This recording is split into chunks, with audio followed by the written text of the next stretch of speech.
Blog Talk Radio. Well, here we go, ladies and gentlemen. We're in the middle of it now. We just finished out Denver, Colorado. Kim Bly, Levin Cohn, Talking Candid Podcast. Had an author on, Yvette Blake. And now we come into Cleveland, Ohio. And this is always fun every 2 weeks.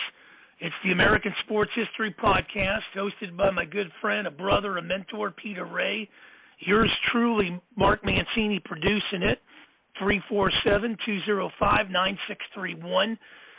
You can catch the archive version on blogtalkradio.com/Mancini Sports podcast platforms, wherever you subscribe to, powered now by Mancini Media. So as I lay that podium down, put the mics in its place, and hand off everything to you on this great show, Peter. First of all, how are you? Second of all, how can people get a hold of you? And third of all, here comes your sidekick, peanut butter and jelly, James Donaldson.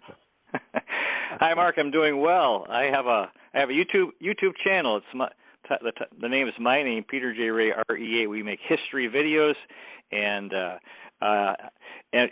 you're right. Tonight's guest, former NBA player from 1980 to 1995 with the Seattle Supersonics, San Diego Clippers, LA Clippers, Dallas Mavericks, New York Knicks, and Utah Jazz, the author of 2 books, Standing Above the Crowd, Execute Your Game Plan to Become the Best You Can Be, and Celebrating Your Gift of Life, From the Verge of Suicide to a Life of Purpose and Joy. Welcome to the show for the 12th time, Mr. James Donaldson.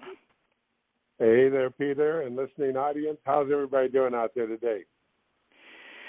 Very good. Oh, by the way, and also Mr. Donaldson has a podcast every Saturday, 10 a.m. Pacific time, Standing Above the Crowd. I listened to your last 2. Ruthie Bolton, I remember from the WNBA when Cleveland had the Rockers, and I was so disappointed when the owners folded the team.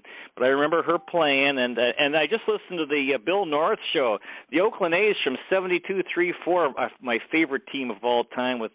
They won 3 World Series. North won 2 of them with the team, green and yellow uniforms. All guys had mustaches. All these characters: Catfish Hunter, Reggie Jackson, all those guys, and Bill North. So that was really wonderful listening to that. So you got 5 shows now. That's going real well. You're Standing Above the Crowd podcast.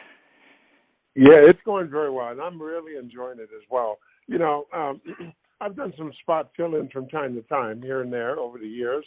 I've never really hosted my own show, but this one where I can host for a half an hour like you do and just let the guests, relax and answer questions at their leisurely pace. The callers call in with questions, or at least they submit their questions, and we read them on air, and it has really been going great, and the guests have been just fantastic. So we're looking to get a former All-American female basketball player on board this weekend, a little bit before the WNBA and the WBA. Remember those years, way back when.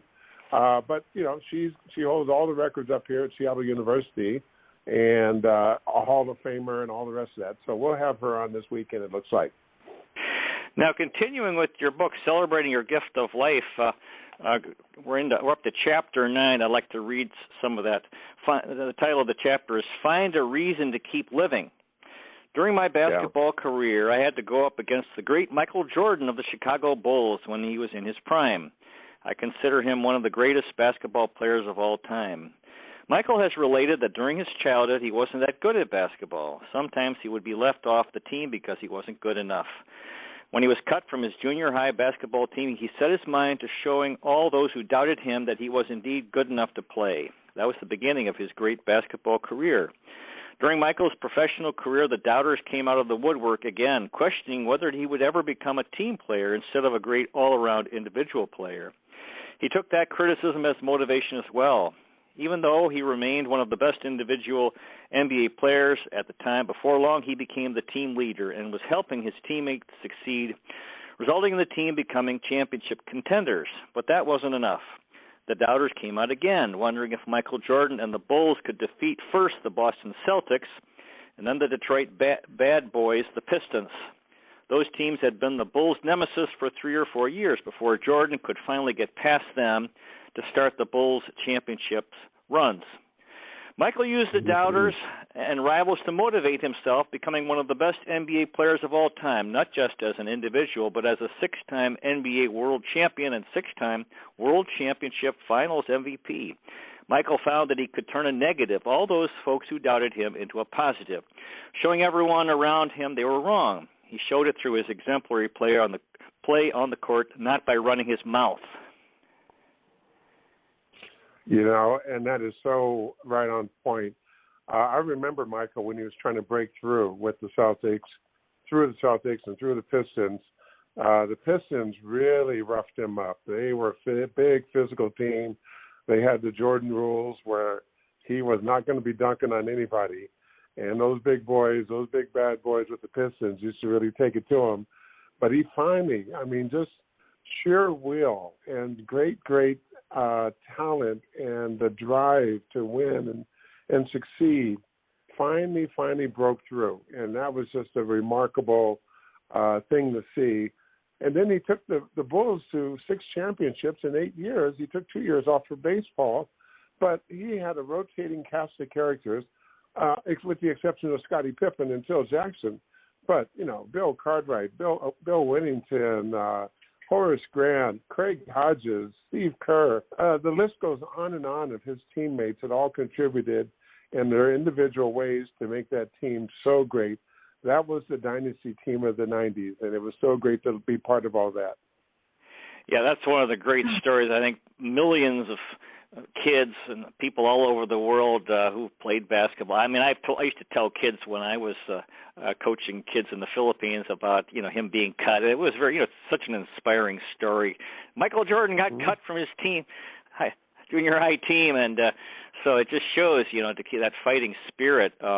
And of course, the Cleveland Cavaliers were one of those. Oh, no, you haven't mentioned here, but they weren't. Of course, they were trying to contend, and Jordan's teams really zoomed ahead of not only of Boston and Detroit. Randy from Idaho Falls says, "Hi guys, love this every 2 weeks. James, your show rocked last week with Billy North."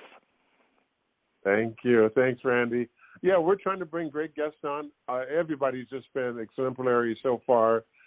They all have great stories to tell, which is really the nice part of doing these podcasts and hosting the show, is just to let them tell their stories. Billy North had great stories back there, 72, 73, 74 A's, and, you know, stealing bases, the techniques he used. He gave so much, credit to Ricky Henderson, taking it to a whole another level. And we talked about base stealing. And I'm not really a baseball guy. I watch it from afar, but I've never played it. But the technique that's involved, you know, shifting your field players out there, knowing when a guy's going to bunt or when he's going to steal, just really great. So thank you so much for that. Oh, Bill North.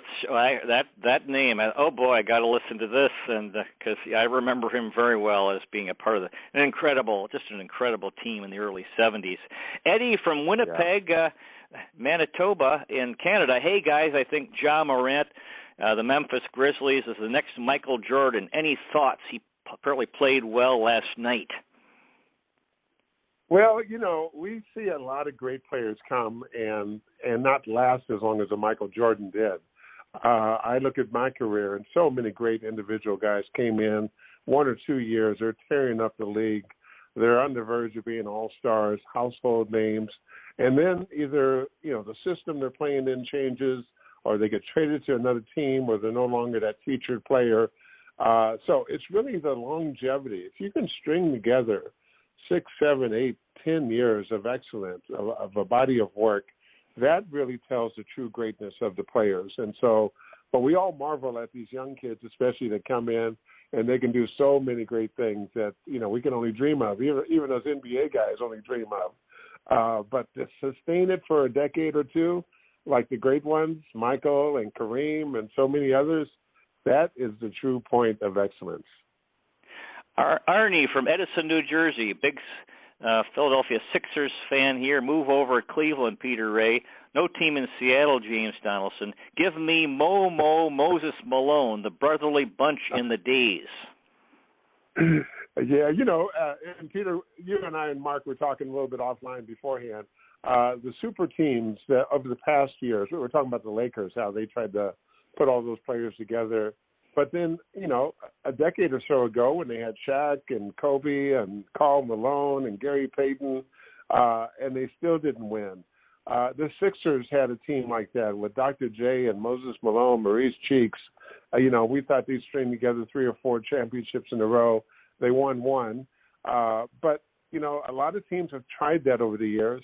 And you really need not only, I think, 3 top-notch players, but 3 guys who have their egos in check and are willing to play team basketball, and all of them excel out there at the same time.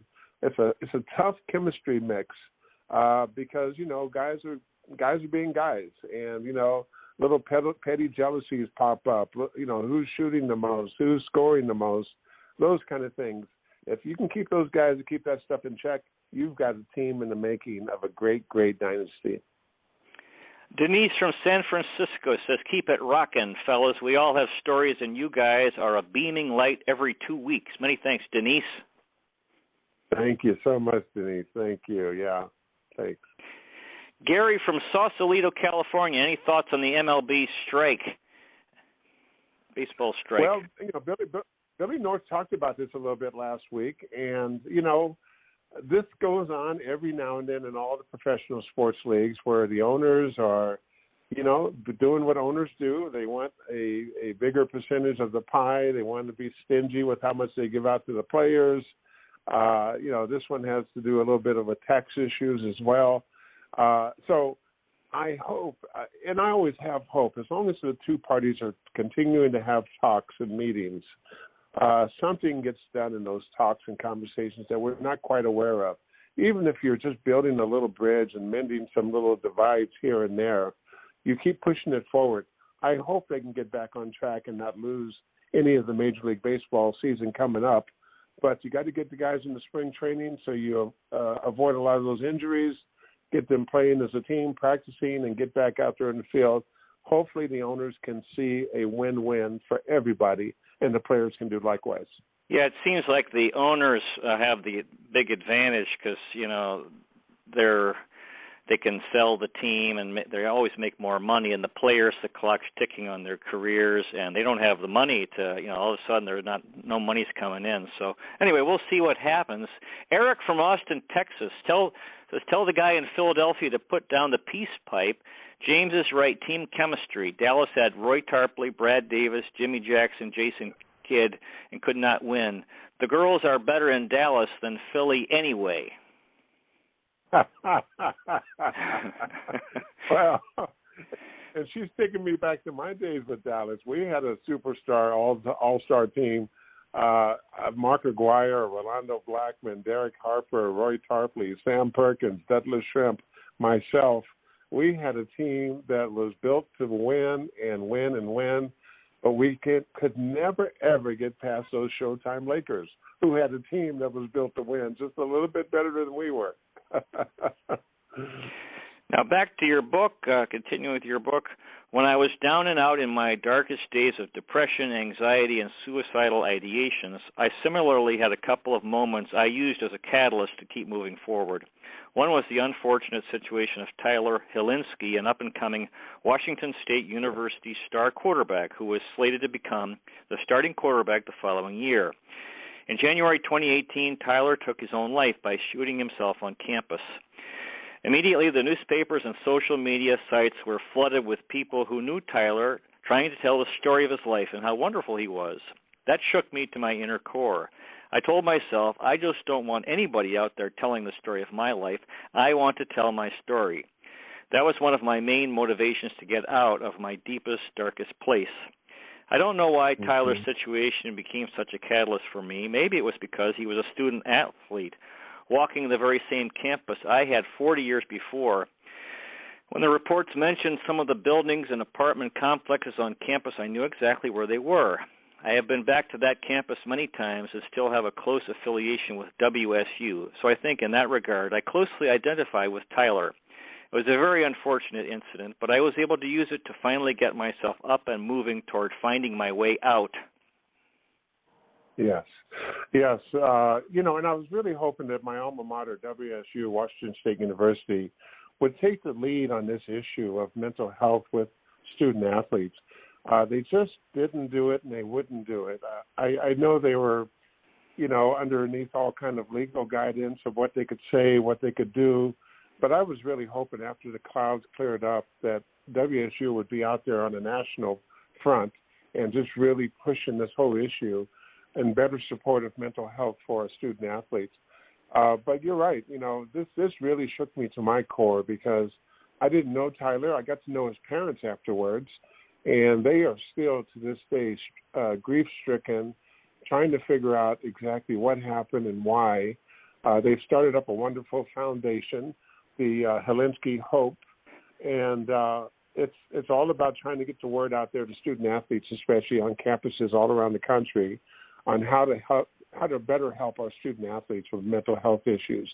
So they're doing better, but they're always going to have that big sense of emptiness and loss because there's just so many answers that are not available as to what happened and why.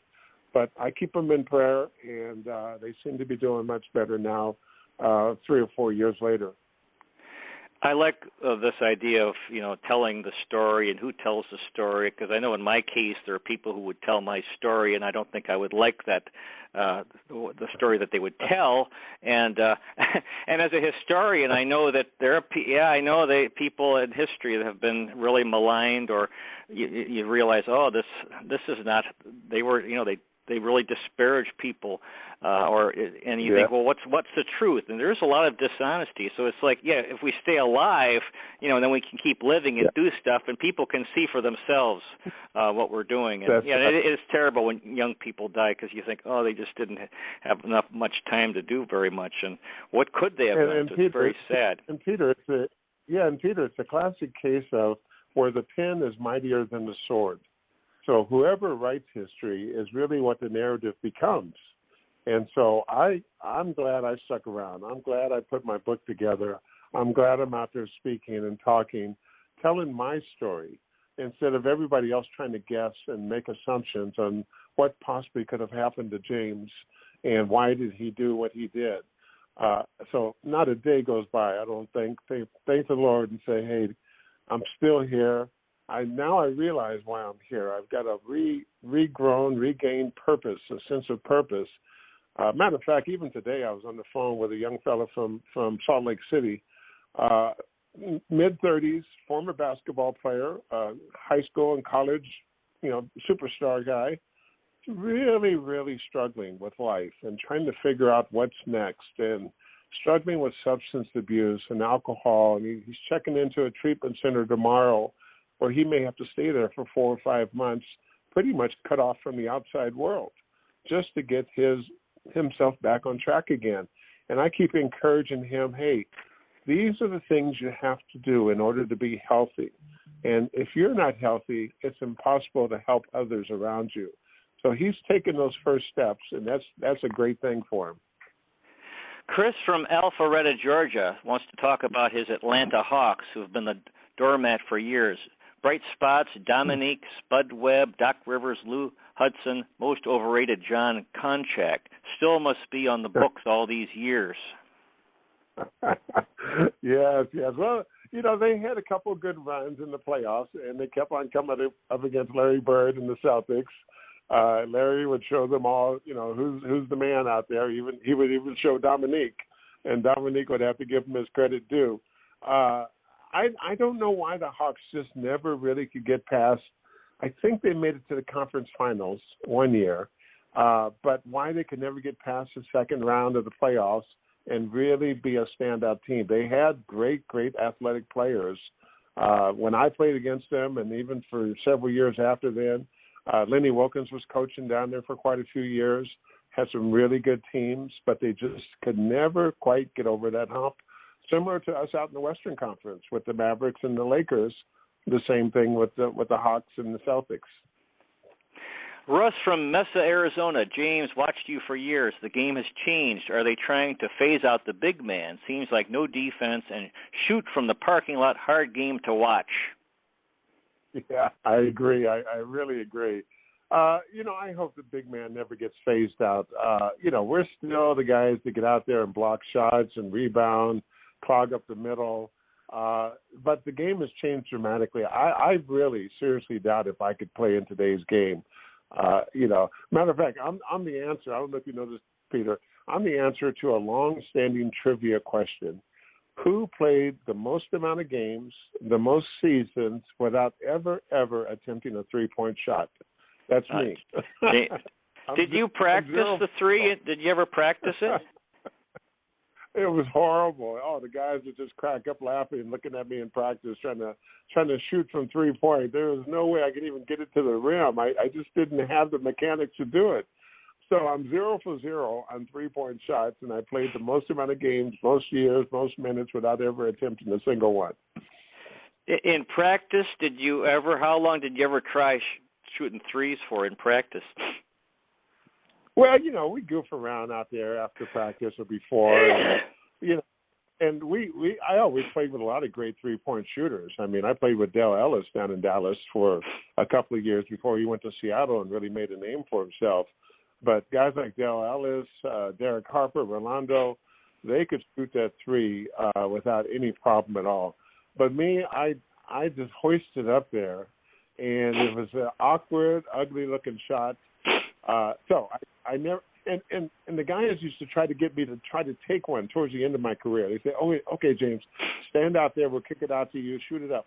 And I just couldn't do it. I wouldn't do it because I just knew I didn't have the confidence that it was going to go even close. So I stayed with my 0 for 0, 0 attempts and 0 makes throughout my 15-year career. I think maybe it's because during that time, big men didn't shoot threes, and it seems like now maybe I'm wrong, but it seems like there are more and more big guys, real 7-footers hitting threes now. Oh yeah. Well, the game has really, really changed, but I was looking at Kareem Abdul-Jabbar's stats, and he made a 3-pointer in his career. He took a handful of them, but he even made one. So it's possible. But it just was never, ever part of my arsenal of weapons to use out there on the offensive end of the court. I stuck to what I did well and just tried to do that as best as I could. Continuing with your book, another catalyst, which I previously mentioned, happened in July 2018 when I was in the hospital for complications following surgery, and the National Basketball Retired Players Association decided to kick me off its board. Having the board kick me when I was down actually made me want to fight for my dignity. I wasn't going to commit suicide and let any of the people who had mistreated me use it as further proof I had been unfit to remain on the board. My point is, you need to find a reason and purpose to hang in there and keep going. It can be anything, really, whatever is important to you. Some people have pets they want to continue taking care of. That's a reason and a purpose. Other people have children or parents who depend on them. That's a reason and a purpose. Other people have their life's work yet to complete, and they want to stick around to finish it. Whatever it is, find it, grab onto it, and make it your reason and purpose to keep on living. You'll be so glad you did. In fact, you'll find that once you get through those depressing, anxiety-filled days, the rainbow on the other side of the darkness is well worth it. I encourage you as much as I possibly can to find something that matters to you and make it your catalyst for coming out of the darkness. Yeah, I so much agree with all that, and that's what I used. I just used the adversity I was going through, similar to the analogy we talked about with Michael Jordan being cut from his junior high school team. He never, ever forgot that for the next 20 years of playing basketball. And, those guys on the board of directors with retired players, I grew to despise them because they knew I was down. They knew I needed help. I wrote letters saying, just give me a vacation break from the board and I'll come back after my medical leave. They wouldn't do it. And it was just ridiculous. But it really fueled me to say, hey, I'm not going to give them the last laugh. They're not going to kick me when I'm down, and I'm going to stay down just because I'm being kicked. You've got to get yourself back up and keep on fighting to fight another day. And that's what I did. It was a day-by-day, step-by-step process. None of this stuff happened overnight, which is what I try to tell all the people I coach now. It's a day-by-day, step-by-step, but you can make it. I made it, and you can make it too.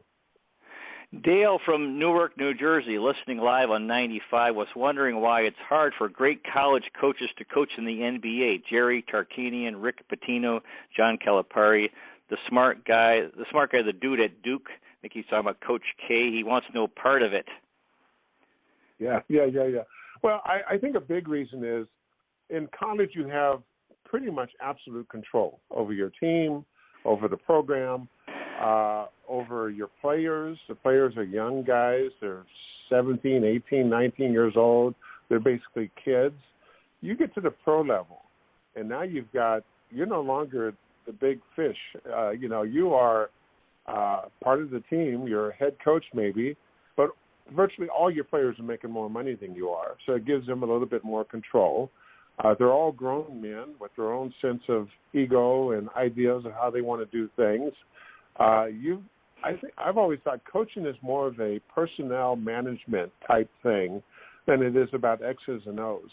You've got to be able to manage those personalities and those egos. Pat Riley was my favorite example of my coaches. With all the egos and the great players I played with the New York Knicks back in '92, with Pat Ewing and Charles Oakley and Charles Smith and John Starks, all the guys, a great group of players who he knew how to massage their egos and work them into the game concept overall. And we respected that. And that's how the good coaches become great.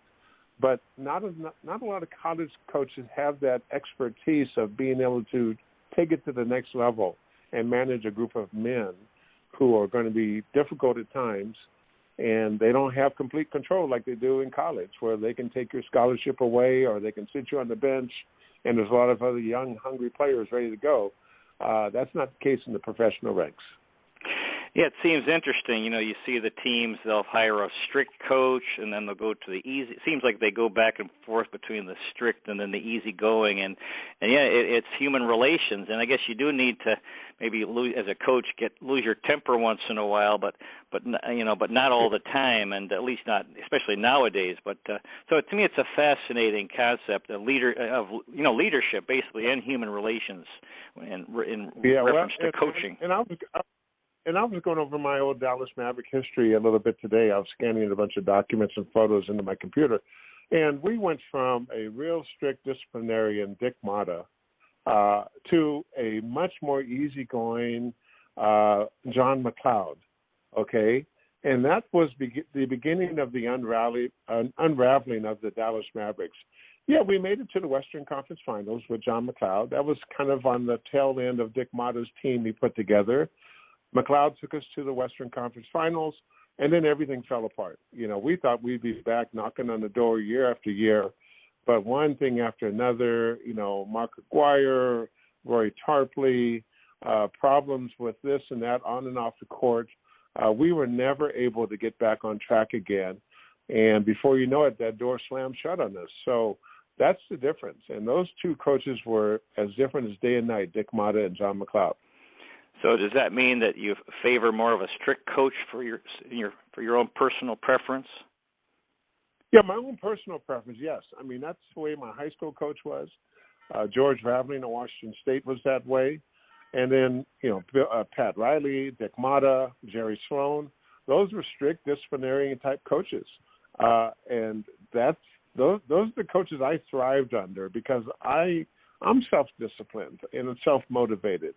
And I just really relish those opportunities to work with somebody like that who can keep us all on track and keep motivating you at the same time. Well, we have time has flown by. We have a minute here.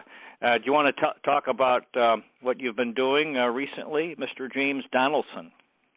Well, along with the podcast, I am doing more and more coaching, and I'm going to set up a website where people can actually schedule a time with me if they want to talk, 15-minute free orientation, of course, but 30 minutes or an hour session where we can just talk about things that the person is going through, especially men. I want men to be able to reach out and have somebody to talk to.